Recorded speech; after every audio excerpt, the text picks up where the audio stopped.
E aí, gente, tudo bem? Mais um Take 3, dessa vez a gente vai falar sobre Laranja Mecânica e a gente está com dois convidados, vocês podem se apresentar. Olá, meu nome é Verônia, eu faço publicidade, eu sou da área de design e obrigado pelo convite. Sua vez, pode ir. Olá pessoal, meu nome é Pedro, queria agradecer o convite também, muito feliz de estar aqui para falar de um cineasta que eu gosto muito, né, Kubrick. Sou professor dos cursos de comunicação da PUC, sobretudo o curso de cinema e audiovisual. Dou aula também no curso de RP, oriento trabalhos nos cursos de publicidade e jornalismo também, mas sempre voltado para a área de cinema. É um prazer participar aqui com vocês hoje. Ótimo.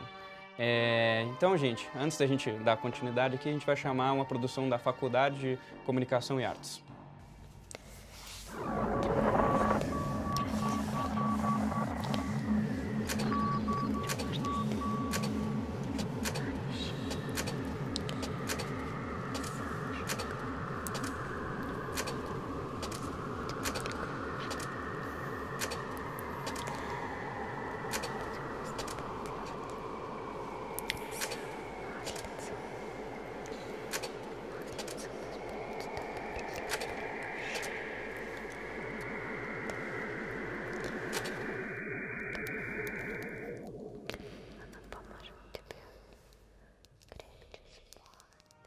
Muito obrigado, pessoal da FCA.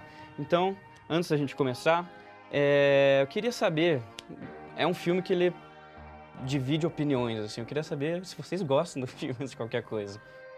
Bom, eu assisti como uma pessoa que não tem um senso crítico apurado, né, sobre filmes. Assisti como uma pessoa também que não é muito fã de filme cult. Então, realmente é um filme que incomoda. Ainda mais, né, por tudo que acontece no filme, eu sendo mulher, talvez eu me incomode um pouco mais, pela empatia e tudo mais. É um filme que eu esperei muito, muitas coisas acontecerem que não aconteceu, geralmente começou a acontecer muito tarde, e aí, enfim... É um filme sensacional, se você parar para pensar, tem muita avaliação semiótica, né? Você pode ver questão de cores, questão de construção de cenários, os diálogos também, eu achei interessantíssimo. Bom, eu gosto muito desse filme, como eu disse antes, né? Eu gosto muito do Kubrick de maneira geral, praticamente todos os filmes dele eu gosto bastante. Laranja Mecânica eu acho que é um filme especial, né? Um filme que ele lançou depois de 2001, Odisseia no Espaço, que foi uma pancada, né? Na comunidade cinéfila, né? Espectatorial. E eu acho um filme extremamente bem realizado.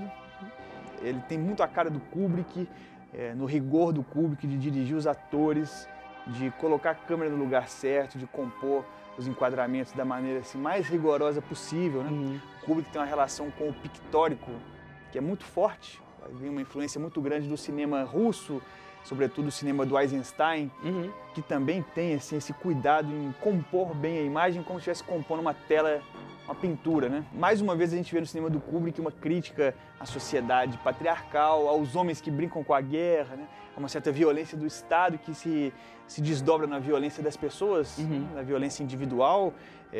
E um filme que vai abordar tudo, está sempre no limite de uma estetização da violência, mas não ultrapassa esse limite. E vai sempre trazer uma ironia fina, né, refinada sobre esses personagens. Tanto que na época que ele foi lançado, algumas pessoas entenderam mal o filme, dizendo que ele estava fazendo uma apologia àquilo tudo, aqueles personagens saem espancando todo mundo por aí. Na verdade, ele está fazendo um retrato do fascista e de uma maneira bem refinada, né, uma ironia ácida mesmo, de tentar trabalhar essas temáticas que são urgentes ainda hoje, né? Sim. Ainda hoje na nossa sociedade elas são extremamente urgentes, de uma maneira extremamente refinada e oferecendo até um certo deleite estético para o espectador, né? Então, respondendo, eu gosto muito desse filme. E uma coisa que você falou, que eu acho que casa um pouco com ela, que eu pensei aqui por alto, com relação à maneira que o pessoal atua no filme, né? Eu acho que é esquisito, mas ao mesmo tempo é um esquisito que a gente curte, né? Eu senti muito deboche na forma que eles encenam as coisas, né? Você percebe nos guardas, você percebe no próprio Alex, que é o protagonista, né? Você nota um certo deboche em falar sobre como era a questão da violência, como eles, igual o Pedro falou, da questão do patriarcal, né? Da sociedade patriarcal. Você não consegue olhar, e eu achei assim, a encenação deles é perfeita. Eu não vi uma pessoa que você duvida do profissionalismo de atuar, entendeu? E é isso que eu acho que isso que incomodou também, não foi nem tanto só o roteiro, é a forma que eles fazem isso, a forma convincente como que eles fazem isso, sabe? Incomoda bastante. Bom, o Kubrick é conhecido por esse rigor, por essa obsessão, né? Por trabalhar tudo do jeito como ele quer. Então é muito famosa as passagens de pessoas comentando que ele filma a mesma sequência diversas vezes. Diversas não é tipo 10, 20, é tipo 180 vezes, né? Até o ator chegar num estado de estafa tão grande. E aí o Kubrick, ele vai fazer um trabalho de atuação com os atores, que não é um trabalho realista, né? Naturalista. O Kubrick, com essa... quase que essa enciclopédia de cinema que ele transformou os próprios filmes dele, né? Ele vai trazer muita referência do cinema alemão, do cinema expressionista alemão. As atuações dos atores, elas vão seguir muito essa linha, sempre do exagero, sempre tá um tom acima, né? Sempre um trabalho ou que vai trabalhar com a imobilidade. Aí eu me lembro aqui da primeira sequência do filme, que a gente começa com o primeiro plano do Alex, quase que escultural, a câmera vai andando lentamente para trás, descortinando o ambiente, né?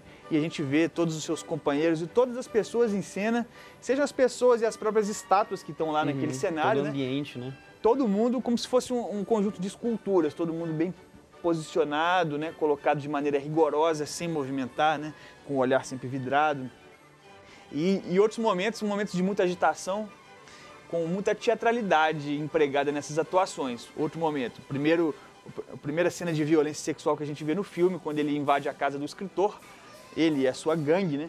Aquele momento que é um momento super tenso, dramático de uma agressão, ele é feito como se fosse uma espécie de balé. Então eles estão andando, dançando, cantando, né? É uma certa coreografia, sempre um tom acima mesmo do que a gente esperaria de uma sequência como essa num cineasta clássico. Falando como uma pessoa que, né, nasceu em 91 e até hoje viu filmes com violência, a violência em si, de sangue e tudo mais, infelizmente a gente tá meio que acostumado a assistir, né?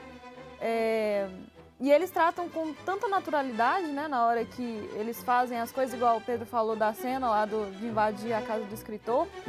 O Alex, ele vai cantando e vai fazendo as atrocidades como se isso fosse, assim, é comum na vida dele, ele faz isso direto e isso é normal. Eu acho que é isso que realmente causa uma certa Incômodo. Resistência, né? O quão ele levou normal isso. E as cenas de violência, eu achei que não ultrapassam realmente, igual o Pedro falou. Não é nada do que a gente já não tenha visto nos filmes atuais, né? Até nos filmes brasileiros tem muito mais violência que isso. No nosso Brasil, no nosso cenário, tem muito mais violência. Então, eu não senti tanta repulsa, assim, sabe? Em questão da violência. Acho que a questão nesse filme da violência, a gente pode pensar ela em duas medidas. A gente tem o filme dividido em 3 atos, né? Muito bem demarcados, inclusive, né? O primeiro ato que trabalha com a violência do Alex, do seu grupo, né? A violência dos marginais, a violência das gangues, essa violência do submundo. E, a princípio, nenhuma causa dessa violência dessas pessoas é colocada. Eles são doidos, vão para a leiteria, né? Tomar aquele leite aditivado, né? Que é uma espécie de droga que deixa eles agitados, né? Com os ânimos à flor da pele, e saem para praticar o que eles chamam de ultraviolência. A segunda parte do filme, o segundo ato, a gente começa a ver uma outra violência, que é a violência de Estado. A gente vê o Alex nesse tratamento dele de choque, né? Ele está sentado numa cadeira, assistindo imagens de violência. Então, o Estado vai praticar uma violência em cima do indivíduo, né? De todos os indivíduos. A violência que ele provocou, né? Sim, e com o intuito de curar ele, né? Uma violência com o intuito de curar uma violência. E aí, sem querer antecipar o final do filme, né? A gente tem um terceiro ato que vai apresentar uma conciliação entre essas duas violências. O personagem que está curado da sua cura anterior, né? Ele vai voltar a ser o mesmo personagem violento de antes, mas agora com o aval do Estado. E a gente tem um momento em que a violência do Estado se encontra com a violência do personagem. Essas duas violências se encontram, né?